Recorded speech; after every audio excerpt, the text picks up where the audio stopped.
আগত আপুনি এনেকুৱা ৰঙা এৰ দেখিব এৰাপাত এয়া বগা এয়া আমি এৰী পুলি পুহোঁ আৰু ইয়াৰ পাতটো খাই এৰী পুলি ডাঙৰ কৰিব ব্যৱহাৰ বৰ সোনকালে ডাঙৰ হয়। ইয়াৰ গুটি লাগিছে, এই গুটিবিলাক পকিলে সিঁচি দিলে গছ হ'ব। আজিকালি এৰী পুলিটো হ'ল এটা ভাল ব্যৱসায়।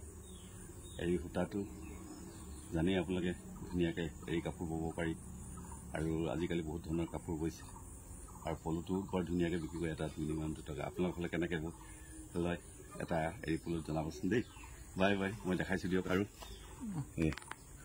চাওক কি ধুনীয়া, এয়া চাওক বিক্ৰী কৰা হয় ধুনীয়াকৈ। হেৰি লেটা খাই মোৰ প্ৰিয়, এইটো বগা এৰাপাত, পাতখন ভালকৈ দেখাই দিছে চাওক।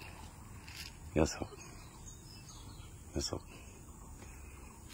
এইফালে চাওক, এইফালে এই ওপৰত দেখিছেনে? মই জুম কৰি দিছোঁ, চাওক কিমান ধুনীয়া।